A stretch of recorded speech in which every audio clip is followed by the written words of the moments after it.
coucou, j'espère que vous allez bien. Je me suis éclatée un doigt au passage. Je vous souhaite la bienvenue dans cette nouvelle vidéo et sur ma chaîne si c'est la première fois que vous passez par là. Alors, on se retrouve aujourd'hui parce que j'ai à vous parler de mes deux dernières lectures. Alors, je vous quittais la semaine dernière à la suite de la lecture des Orphelins de Philadelphie de Hélène Marie Wiseman. Paru le 1er mars aux éditions Faubourg-Marigny. Donc je vous le remontre parce que je ne me lasse absolument pas de cette couverture magnifique en vous disant que j'avais eu un coup de cœur. Et il faut croire que ça m'a porté chance puisque derrière j'ai enchaîné deux autres coups de cœur.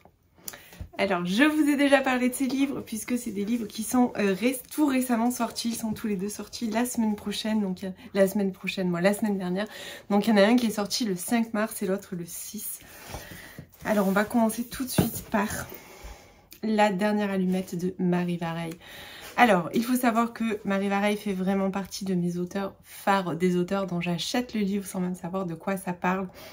Je l'ai découverte il y a 4 ans, il me semble, 4 ou 5 ans, je ne sais plus, avec La vie rêvée des chaussettes orphelines. J'avais eu un énorme coup de cœur pour ce livre. J'étais totalement émerveillée par la construction du récit, que j'avais rien vu venir. J'avais adoré ce livre. Et depuis, j'achète à chaque fois que sortent les livres de Marie Vareille, je les achète immédiatement pour les lire dans la foulée. Je n'attends absolument pas. Font partie de ces livres que je vais en général acheter le jour de la sortie, celui-là, et que je lis de suite, quoi. Ça ne traîne pas dans ma palle.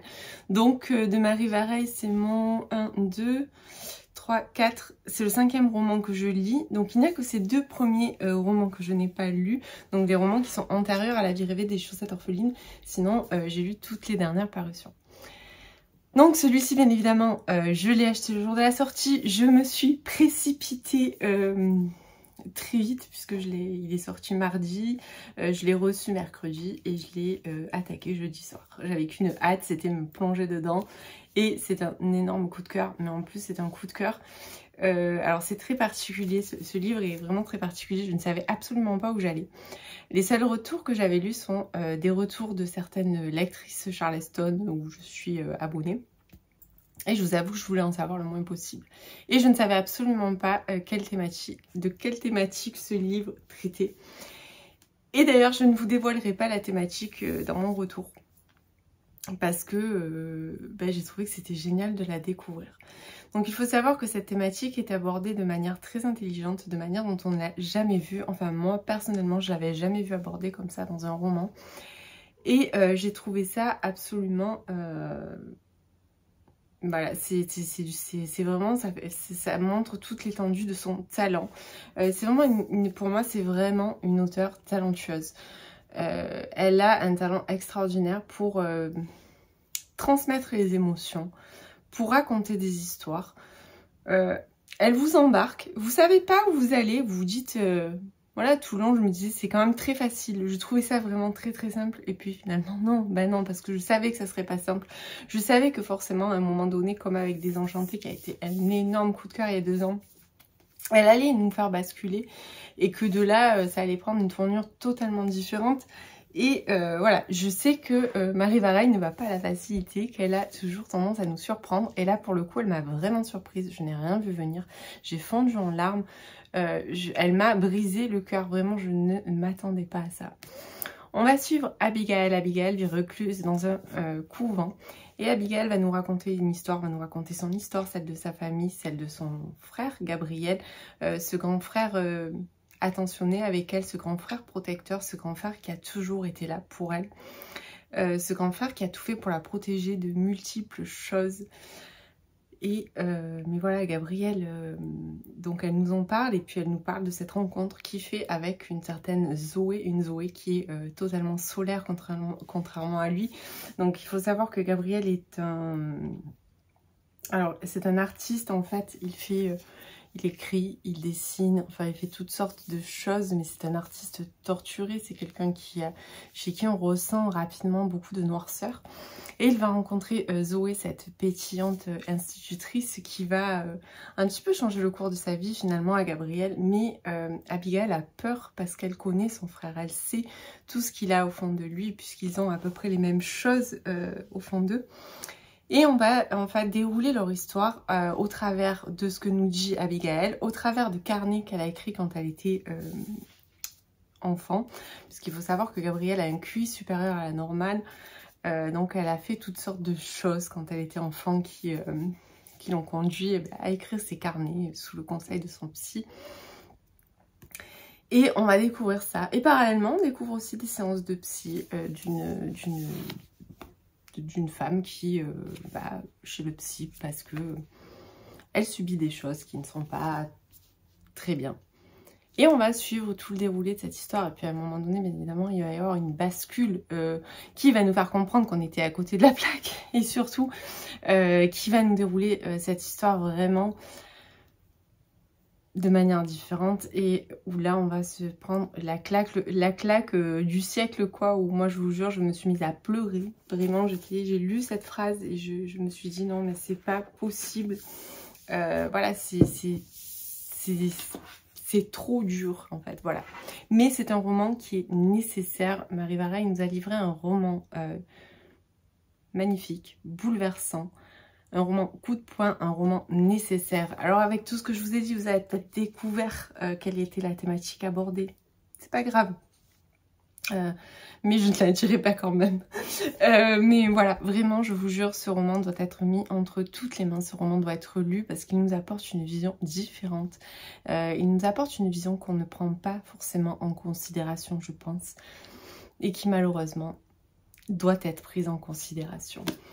J'ai adoré le personnage de Gabriel, vraiment cet homme, parce que voilà, c'est un homme, hein, on va le connaître, on va le découvrir adolescent, et puis on va le découvrir homme. Cet homme qui renferme tout ça au fond de lui, toutes ces choses, toute cette lutte qu'il fait. Quand j'étais plus jeune, j'étais vraiment passionnée de sociologie, j'adorais ça un petit peu, j'adorais la sociologie, la psychologie. Et si je vous parle de déterminisme social, je pense que ça va un petit peu vous mettre sur la voie.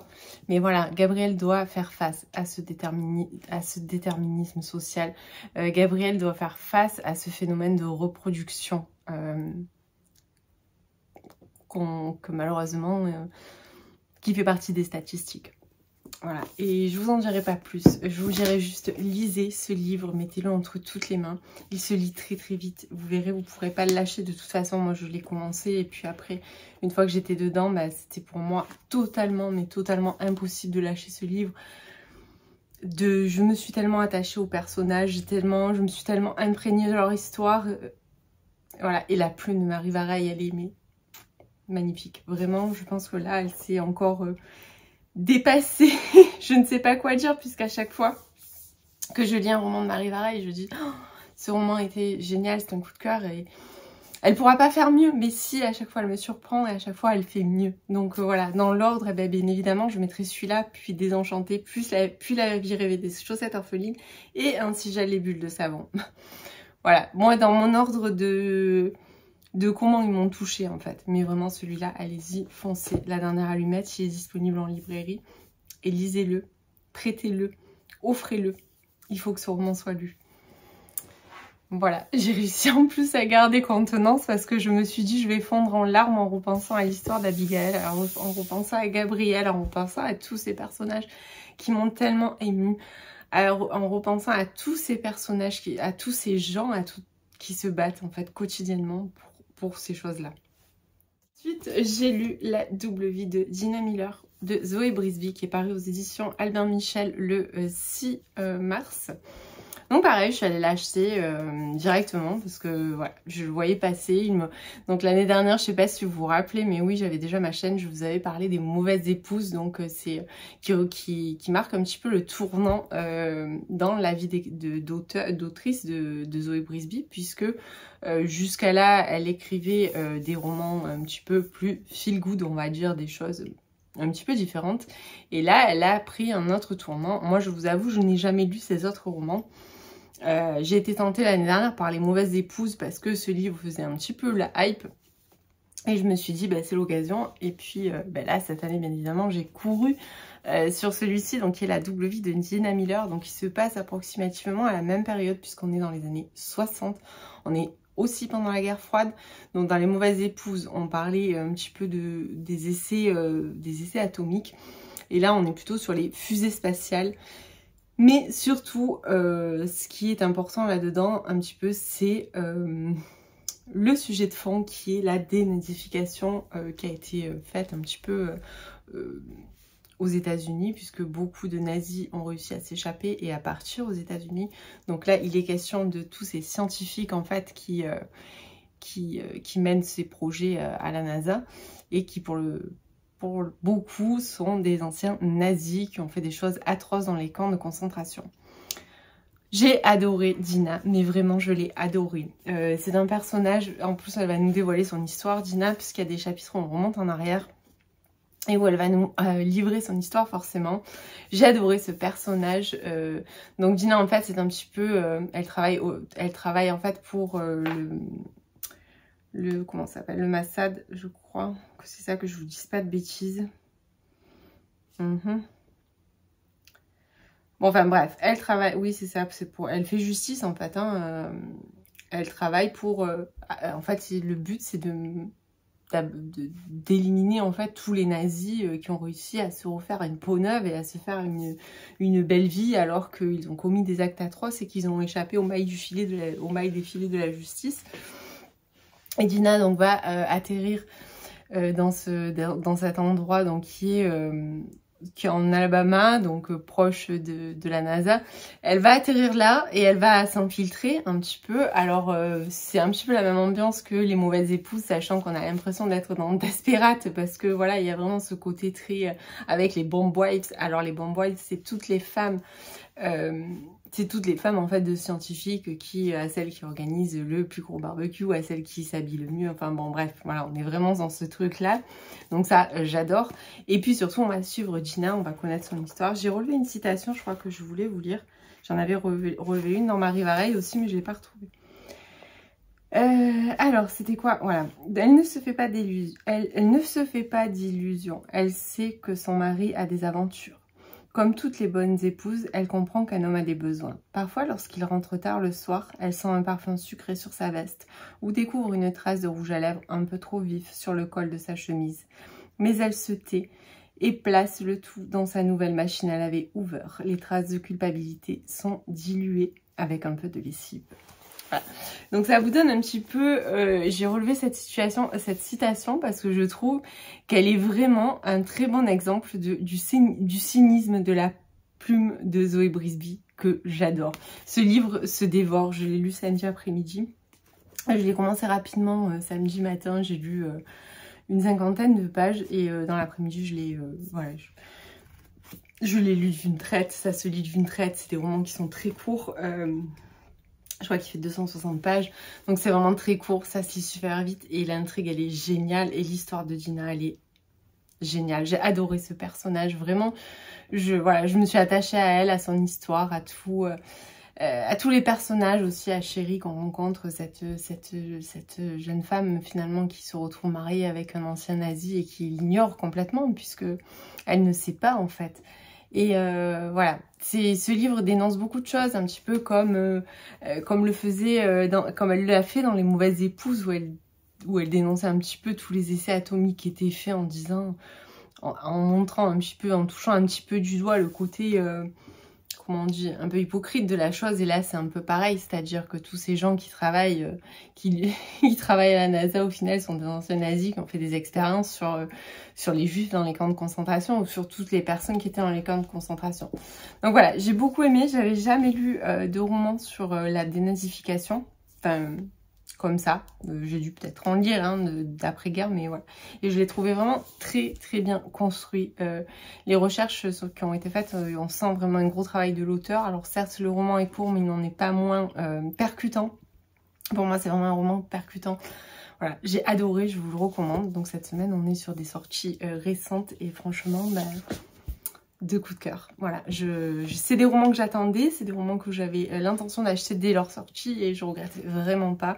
Voilà, c'est des valeurs sûres, pour moi c'est des auteurs à valeur sûre.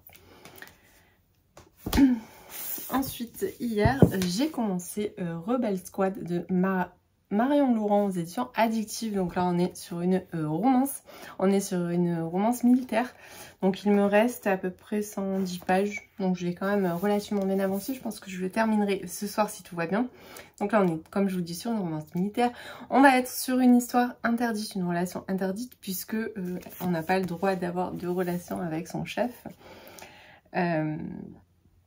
Et sauf que, bon, ben voilà, ils se connaissent d'avant. Bon, il y a une histoire avec le père d'Emma, puisque en fait, Emma s'est engagée dans l'armée pour essayer un petit peu de lever le voile sur ce qui s'est passé, comment est mort son père, pourquoi son père a été traité de traître. Elle sait que son père n'est pas un traître, donc voilà, elle veut un petit peu lever le voile sur tout ça.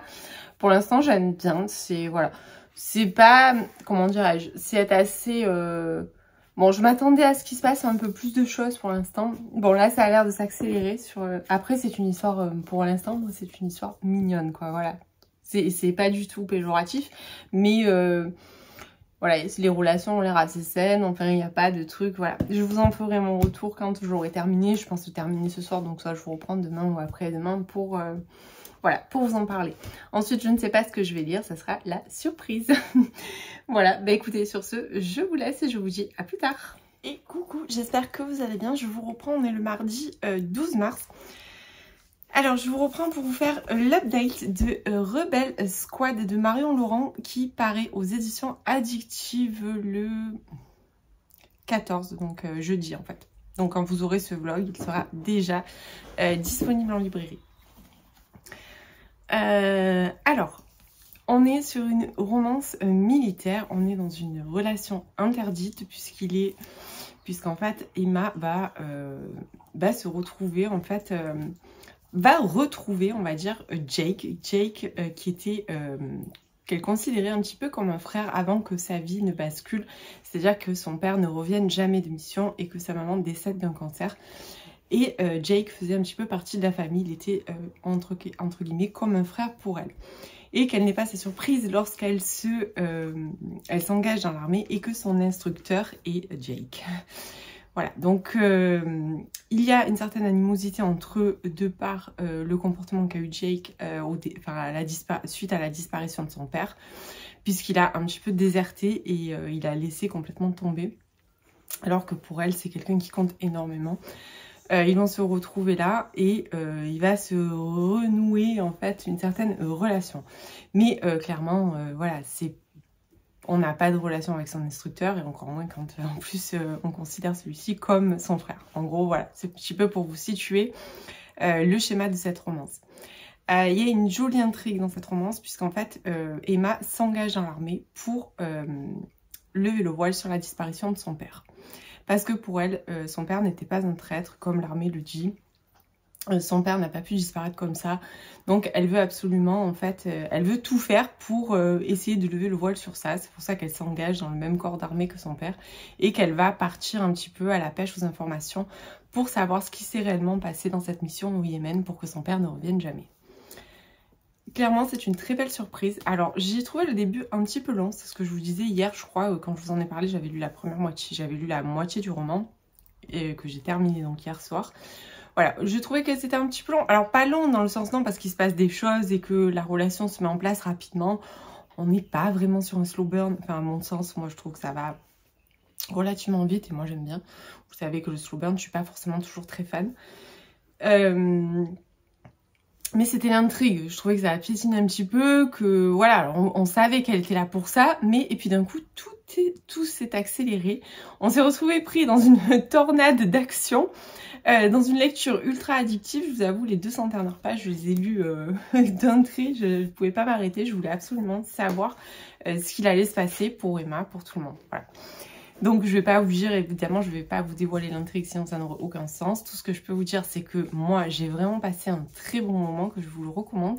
Alors il me semble qu'il a déjà été publié, ce livre, aux éditions Addictive, sous sous un autre titre. Donc voilà.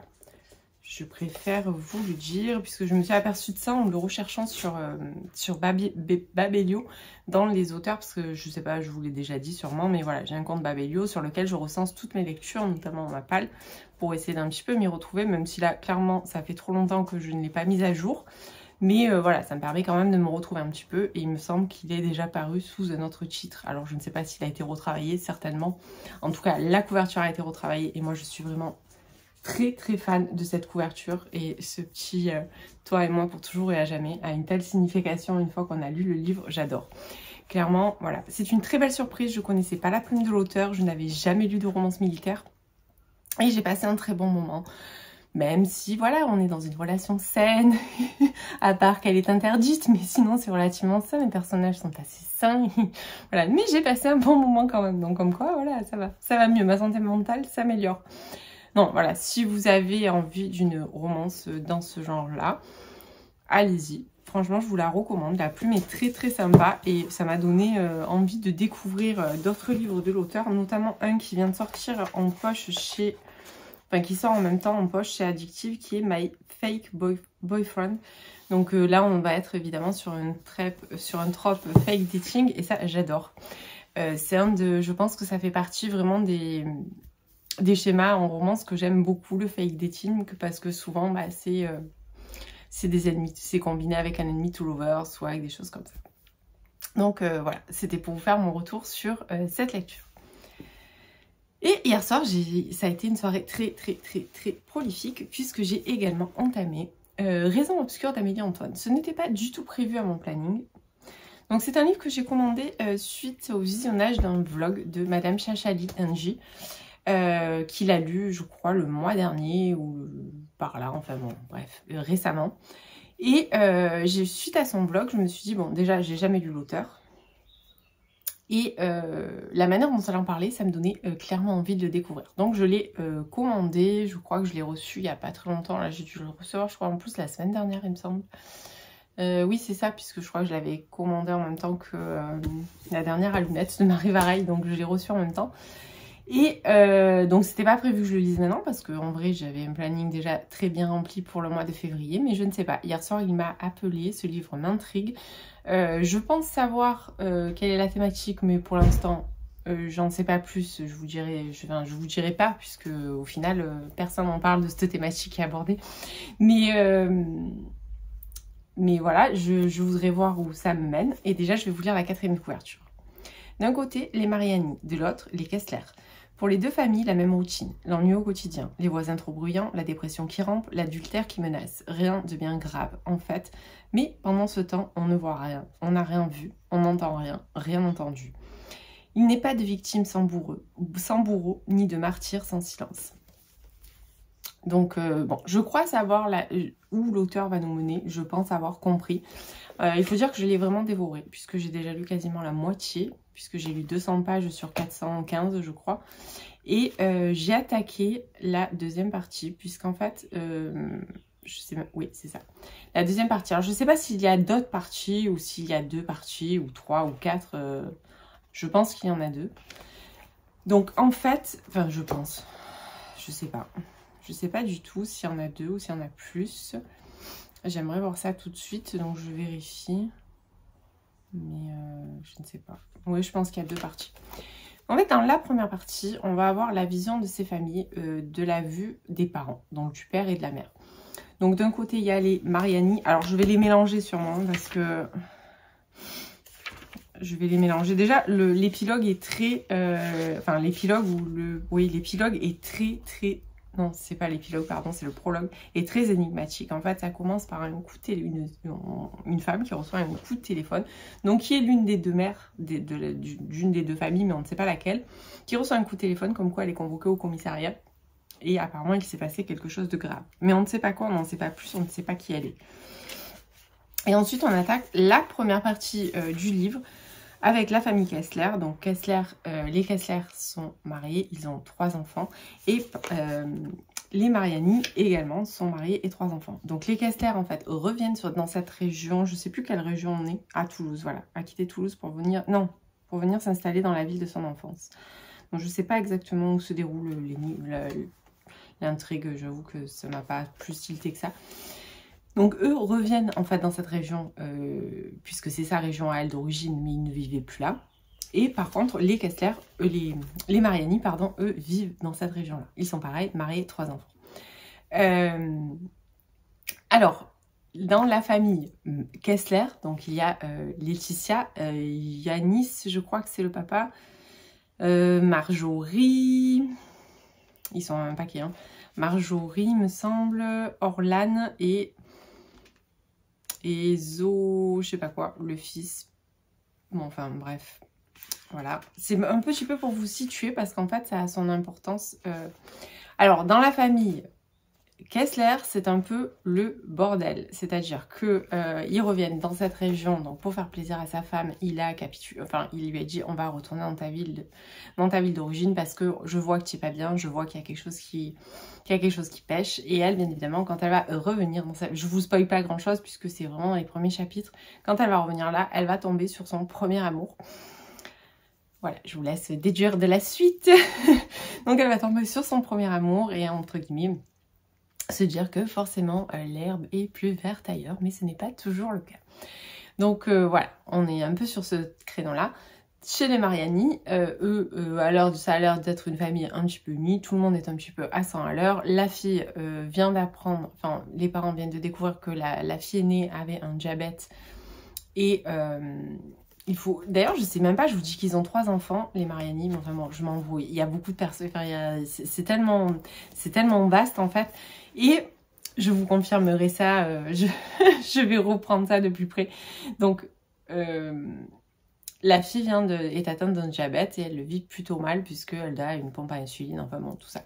Donc voilà, on a 2 salles, 2 ambiances, puisqu'on a d'un côté quand même, mais... avec les mêmes, entre guillemets, un petit peu les mêmes problèmes, c'est-à-dire des enfants qui font pas toujours ce qu'ils doivent faire comme ils doivent le faire, enfin bon voilà, des petits conflits entre frères et sœurs, des conflits entre le mari et la femme, enfin bon, on est vraiment sur ce truc-là.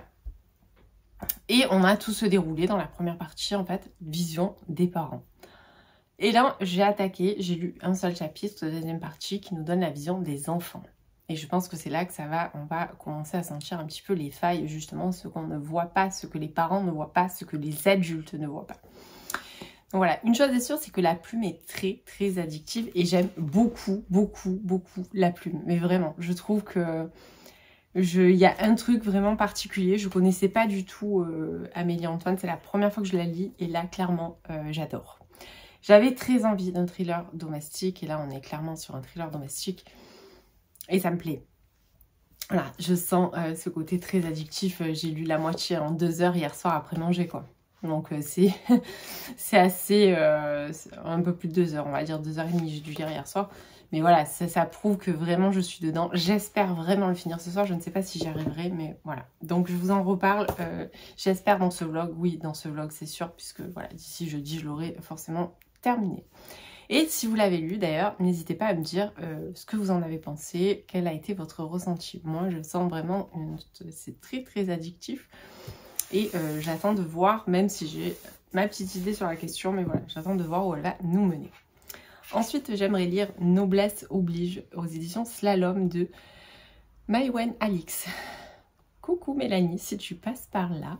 Voilà, je l'ai acheté finalement, tu vois, je t'avais dit que je l'achèterais pas celui-là, mais finalement je l'ai acheté, désolée, c'était un petit message personnel. Le jaspage est absolument magnifique. Alors, en vrai, je voulais pas l'acheter, je sais pas si vous l'avez vu un petit peu passer, mais en fait, ce roman me fait penser à une saga qui est l'héritière, je crois, en plus je dis, il faut que je regarde avant d'enregistrer, pardon, je fais plein de bruit.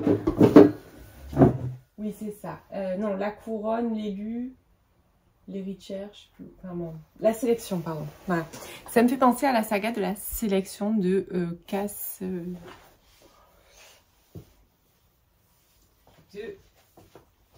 Donc ça me fait penser à la saga de Kiera Cass, la sélection. Je vais vous lire la 4e de couverture. La révélation de 1789. La révélation, mais Doris met tes lunettes. La révolution de 1789 n'ayant pas abouti, la France est dirigée par le roi Louis 21. La monarchie autoritaire s'assure néanmoins le soutien du peuple en mettant en scène son faste et sa cour dans des émissions de télé-réalité. Noblesse oblige. Et la plus regardée d'entre elles. On y suit chaque année une poignée de jeunes roturières élues à qui l'on offre la chance de rencontrer de grands héritiers et de faire un mariage avantageux. Gabrielle, secrètement anti-royaliste, apprend qu'elle fait partie des candidats. C'est l'occasion rêvée d'infiltrer la monarchie et de dénoncer ce qui se cache sous le vernis de la cour. Or, ce qu'elle va découvrir dépasse de loin tout ce qu'elle pouvait imaginer. Voilà, bon, je l'ai croisé dans un rayon. Il a sauté dans mon panier. Non, j'adore. Et je le trouve tellement beau que je me dis que dans tous les cas, il fera beau dans ma bibliothèque. Mais je pense qu'il va me plaire. Je vois passer que des bons retours. Et je pense qu'il sera ma prochaine lecture. Alors, il faut savoir que c'est du young adulte. Mais je pense que c'est quand même beaucoup moins jeunesse que la saga de la sélection de Caracas, qui est vraiment très, très, très jeunesse. Donc voilà, je pense que ça sera ma prochaine lecture. Ça sera ou ça ou Magnolia Parks. Depuis, je recule de lire Magnolia Parks, mais vraiment, il va falloir que je lise parce qu'à chaque fois, ça me titille. Donc, bah, écoutez, pour aujourd'hui, je vais vous laisser et je vous dis à plus tard. Et coucou, j'espère que vous allez bien. On est le mercredi 13 mars. Je vous reprends en fin de journée. Donc, je viens de rentrer du travail. Et je vous reprends parce que hier soir, j'ai terminé Raison obscure d'Amélie Antoine. Donc, je vous en ai déjà quand même longuement parlé puisque j'ai commencé un petit peu à monter mon vlog. Et donc, j'ai vu que je vous avais quand même pas mal parlé déjà de ce roman. Donc, je l'ai terminé hier soir. Merci les insomnies, puisque hier soir, je n'aurais pas dû avoir le temps au final de lire. Et que, ben, finalement, j'ai terminé. Oui, j'en profite pour vous remontrer ces jolis marque-pages que vous pouvez retrouver sur la boutique dans tous mes états. Je ne sais pas si vous les voyez, mais j'en ai aussi derrière. J'ai gardé derrière ceux de Polly et Lola. Je ne sais pas si vous les voyez. Voilà, donc j'en profite. En fait, je vous fais juste un petit rappel comme ça. Parce que vous avez jusqu'à la fin du mois de mars avec le code MyLittleBooks que je vous remettrai et que vous trouvez également en barre d'infos. Vous avez toujours 13% de remise sur toute la boutique. Donc voilà, ce qui est quand même assez intéressant. Et donc voilà, j'en profite, je l'avais oublié dedans. Ça tombe bien, au moins j'ai fait une petite parenthèse.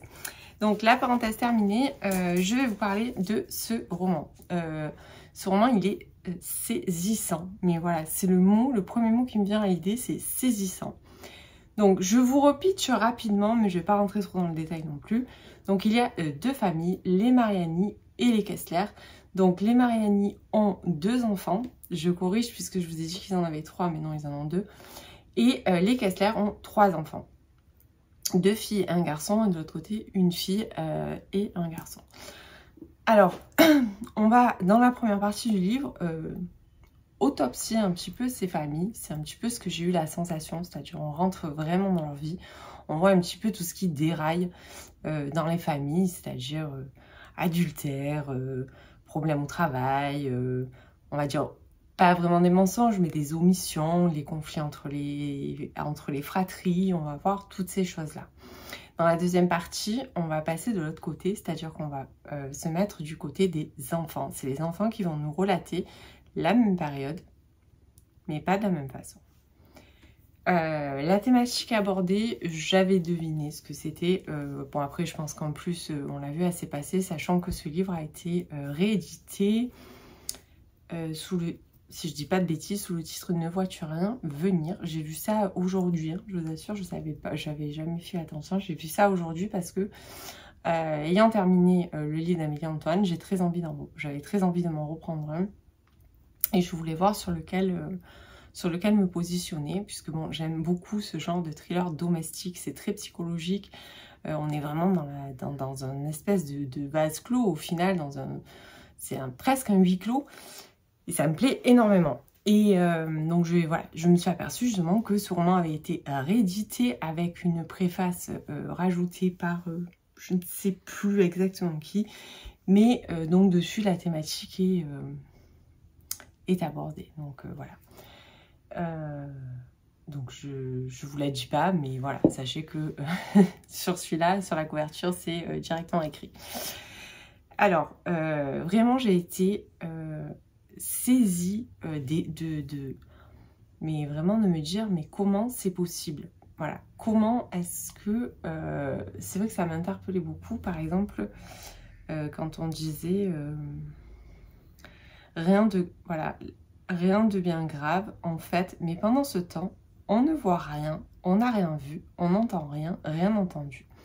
Donc en fait, c'est-à-dire qu'on se rend compte que les parents sont tellement monopolisés par leur vie, c'est-à-dire d'un côté, il y a un couple en crise où la femme va commettre un adultère. De l'autre côté, on a un couple en crise parce que la femme a changé de travail, a des conflits avec son voisin, parce que le chien aboie et que le mari s'est fait un petit peu, est parti un petit peu au placard dans son boulot et que pour le coup, ben, il est totalement omnibulé par ça, qu'ils ne voient pas au final ce que font leurs enfants réellement et comment vont leurs enfants réellement.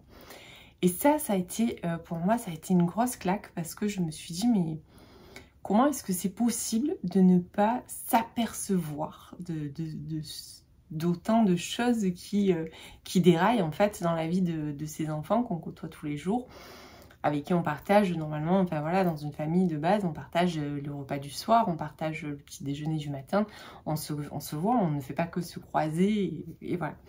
Vraiment, ce film, je suis fatiguée. Depuis ce matin, en plus, je suis persuadée qu'on est jeudi. Mais en fait, non, on n'est que mercredi. Mais ça va, tout va bien. Et voilà, ça m'a vraiment frappée. Après, ça m'a pas fait pleurer. Ça m'a touchée, mais voilà, j'ai pas été non plus... j'ai vu certains retours de certaines personnes de retour où vraiment la fin les avait... Alors oui, ça m'a saisi la fin. Mais voilà, c'est pas peut-être parce que la thématique m'a jamais touchée personnellement ou dans mon entourage. Mais quoi qu'il en soit, c'est un livre qui est nécessaire, c'est un livre qui doit être lu. Décidément, cette semaine, j'ai parlé de 2 livres nécessaires sur 2 thématiques qui pour moi sont vraiment très très importantes. Et voilà, on a 2 livres nécessaires que je vous ai présentés dans ce vlog, 2 livres qu'il faut lire pour prendre conscience, pour pas se voiler la face, pas faire le petit singe, comme les 3 petits singes, j'entends rien, je vois rien, et voilà quoi. Et je dis rien. Donc voilà. En tout cas, une chose est sûre, c'est que j'ai eu un véritable coup de cœur pour la plume d'Amélie Antoine. C'est pour ça d'ailleurs que j'ai voulu absolument me procurer. Alors je sais que j'en ai de disponibles sur la Kindle. Alors après, je lis pas, je lis quelquefois, je lis en numérique quand c'est entre guillemets un petit peu obligatoire, mais c'est vrai que je suis pas une lectrice numérique de base. Je préfère avoir les livres, même si j'en ai beaucoup trop et que je ne sais plus où les mettre. Mais voilà, je préfère toujours avoir les livres. Mais j'en ai un de disponible sur ma liseuse que j'ai très envie de lire, c'est Pourquoi tu pleures. Donc il est encore en format broché, donc je le prendrai quand il sera en format poche, ou peut-être je le lirai avant sur la liseuse. Mais j'en ai pris un autre qui est... Alors je sais pas s'il est là, tac tac... Je sais pas si... Ah oui, Fidèle au poste, qui m'a été recommandé par Aurélie du Coin de mon Jardin littéraire. Donc c'est un thriller aussi, psychologique je pense. Et voilà, en tout cas, une chose est sûre, c'est que allez-y, dans tous les cas, alors même si vous n'avez pas envie de lire celui-là, je vous invite quand même à découvrir La plume d'Amélie Antoine si ce n'est pas déjà fait. Je pense que c'est sûrement déjà fait pour vous. Grand nombre d'entre vous, j'arrive un petit peu après la bataille, mais voilà, une chose est sûre, c'est que si vous avez encore pas, si vous avez comme moi, vous n'avez pas encore franchi le cap, franchement allez-y, franchissez ce cap parce que La plume elle est géniale. Sinon je vais clôturer ce vlog aujourd'hui puisqu'on est mercredi soir, je n'aurai rien lu de plus, je n'ai toujours pas statué, je vous avais dit que je voulais lire Noblesse oblige. Mais je suis toujours pas sûre de moi en fait, donc je ne sais pas, j'hésite entre ça, entre Magnolia Parks, entre le tome 2 de la saga Heartplayer. Voilà, j'ai pas mal, j'ai quand même 3 hésitations, donc je ne sais pas, je vais trancher là tout de suite d'ici une petite demi-heure quand je vais me poser tranquillement. Et la semaine prochaine, j'aurai plus de temps normalement pour faire un petit peu tout ce que je voulais faire, comme finir de ranger ce côté de mes bibliothèques. Je vous montre, c'est un petit peu le bordel, mais c'est pas grave. Voilà, donc je vous en avais parlé déjà quand je vous avais montré, je vous avais dit... Donc je voudrais ranger ce côté de mes bibliothèques. pour faire vraiment un rangement un petit peu différent. Alors j'ai eu un accident, je vais essayer. Donc voilà, la semaine prochaine j'ai 3 jours de congé en début de semaine, donc j'espère que ça va me permettre de finir de ranger mes bibliothèques comme je voulais le faire depuis un petit moment. Je vous montrerai parce que je vais faire toute une préparation, j'ai une idée dans la tête, donc c'est pas juste les ranger en fait, non, c'est voilà, vous allez voir, je vais faire un petit aménagement. Et puis j'aurai peut-être un peu plus de temps pour lire et pour vous prendre aussi et pour faire tout ce que j'ai jamais le temps de faire. Bon, vous me direz, j'ai pris que 3 jours, donc ça risque, je pense que le temps n'est pas non plus extensible, mais enfin on verra. Sur ce, bah écoutez, j'espère que ce vlog vous a plu, que vous avez trouvé quelques idées lecture. En tout cas, cette semaine, c'était quand même la semaine des pépites. Très honnêtement, je vous ai parlé de 1, 2, 3, 4 livres et franchement, je peux que vous recommander les 4. Mais vraiment, c'était une super semaine de lecture. Et je vous dis bien évidemment à la semaine prochaine.